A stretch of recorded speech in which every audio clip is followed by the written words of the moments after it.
Welcome back to Let's Talk. I am your host, John, and today here on the channel, we're going to be talking about 1980s cruising and its brand new Arrow Video 4K Blu-ray that just came out. And if you guys don't want to know anything about the film Cruising, I always like to give a quick film review, so if you want to just skip ahead to that 4K Blu-ray review, you guys can do that right now. So back in 1980, William Friedkin wrote the screenplay and directed the film Cruising. This was based on a 1976 book, I believe. He just really liked the title and kind of liked the premise of that book. He really wanted to do his own thing.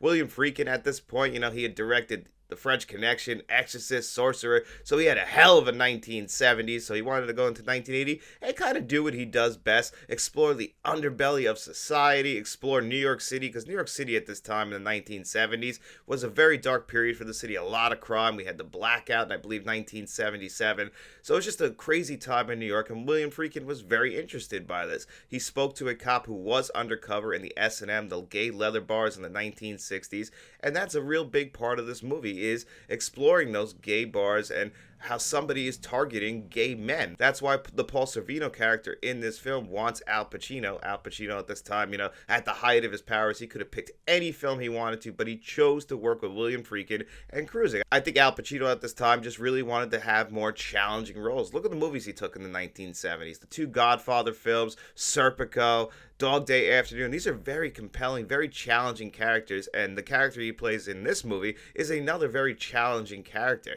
He's chosen for this job just because of his look. They say that the serial killer, he's attracted to men that look just like Al Pacino, and Paul Sorvino says, hey, you do this for me, and I promise you, you'll be a detective.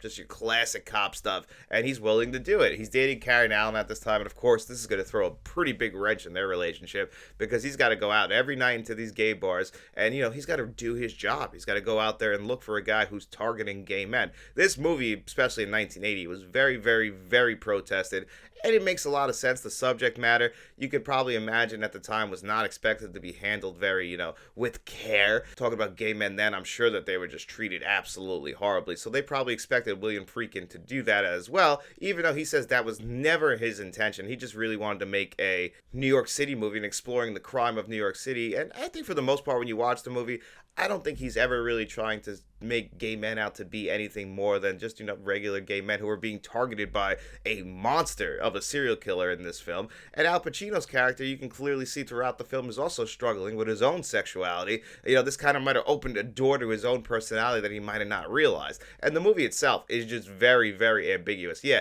it seems like a straightforward serial killer story, a straightforward detective story where this guy's going undercover into these bars. And, obviously, the way this movie looks, it's a William Friedkin film. The way he was doing that documentary filmmaking style back in the 1970s, it carries over here into this movie, and it just looks absolutely stunning. It's got that dirty, gritty look. It just captures it perfectly, mainly because they filmed on location. That undercover cop that William Friedkin was really talking to, really helping him. He's an NYPD detective, really helping him make this movie. He's able to get him into these certain locations to film on, real locations. Like at one point, there's a scene in the morgue. They really filmed in the morgue, and I really think that really helps this movie as well. Filming in these actual bars, seeing the actual streets, it feels very realistic, very authentic. It still has that cinema style just because it's William Friedkin, so it still looks like a movie like you would expect, but it feels like a 1970s movie, a 1970s New York City movie, even though it came out in the early 1980s. It just has that look. All the leather that the cops are wearing, because cops wore leather jackets back then as well,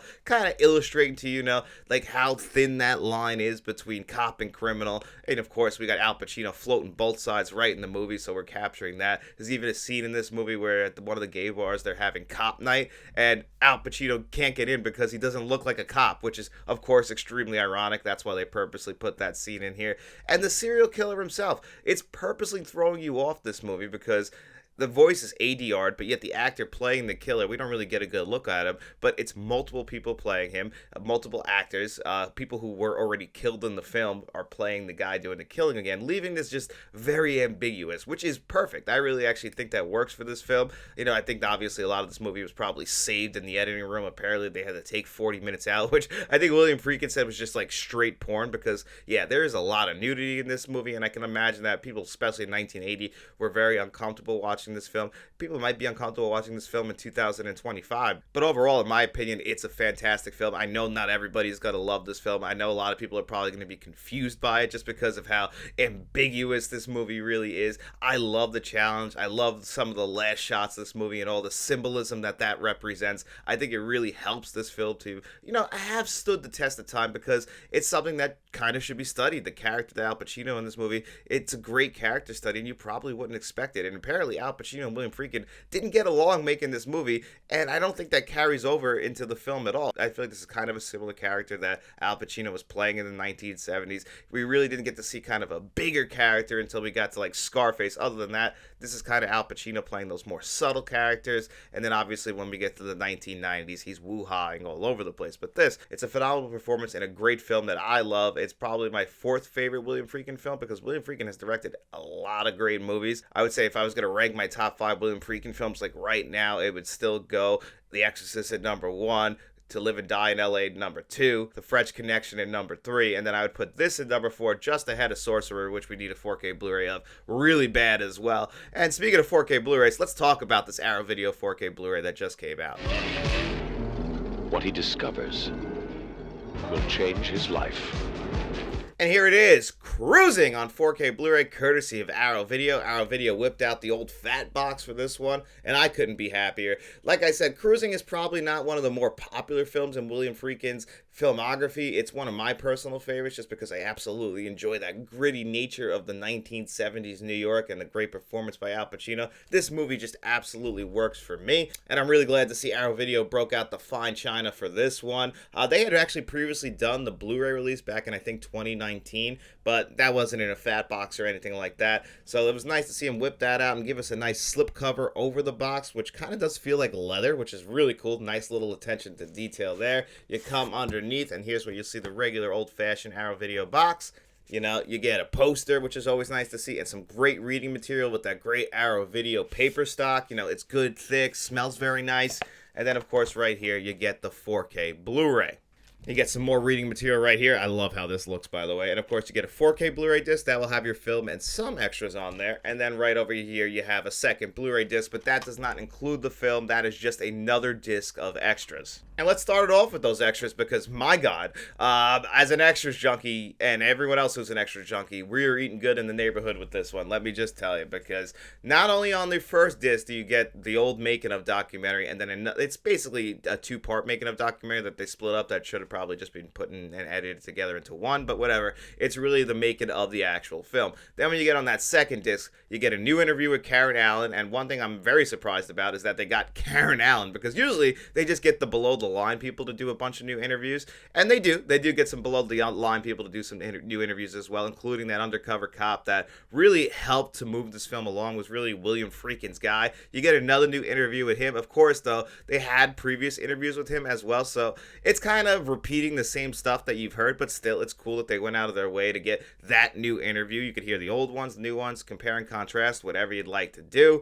Obviously no new interview with Al Pacino. That probably would have been a little bit too expensive, but still, getting Karen Allen is pretty awesome. Just love hearing Karen Allen talk. She sounds the same, might look a little bit older, but she sounds exactly the same, and you just get everything you could ever want in these extras.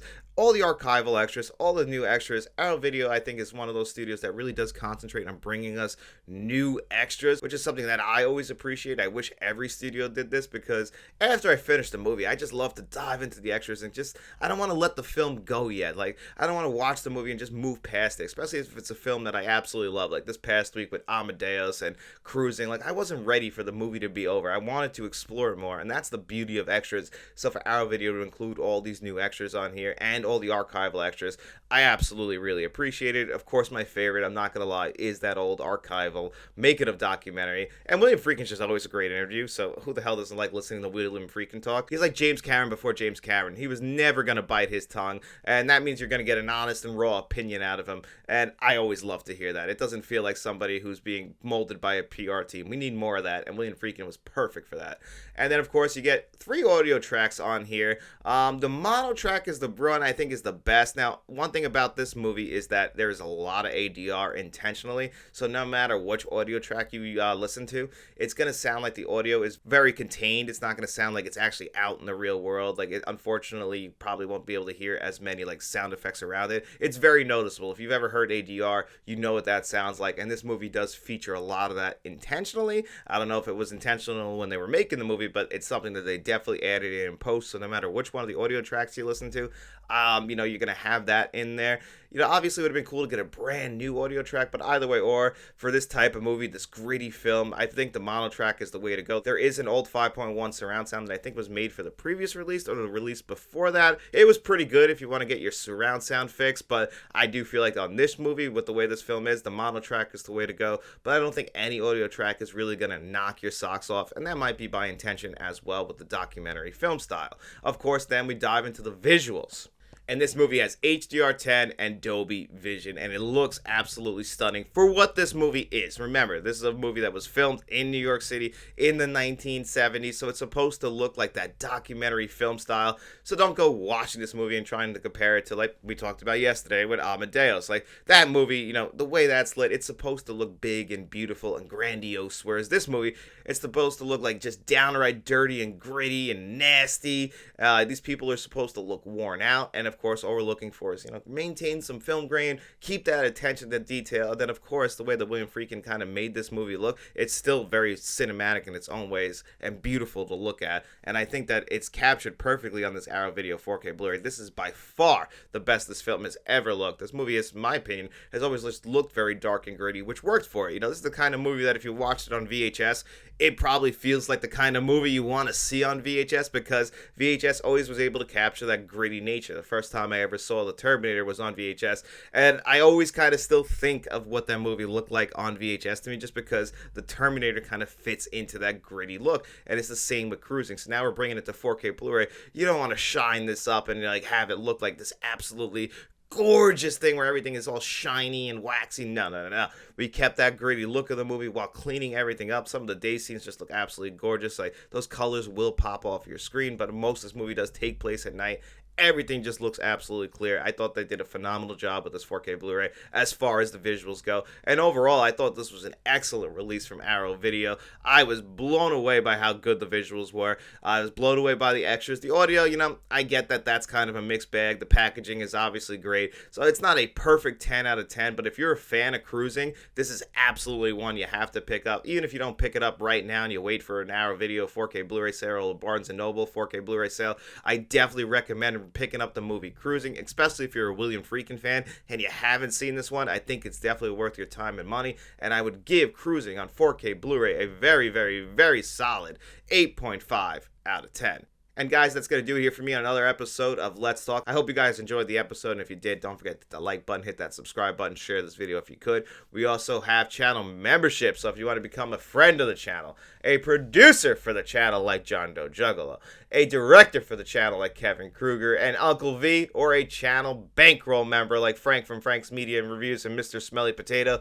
you guys can look for all that information in the description below. But as always, guys, if you have no money to throw away, don't worry about it. We just hope you enjoyed the video. And if you did, get out in those streets, tell your friends about us, and then we'll be seeing you around.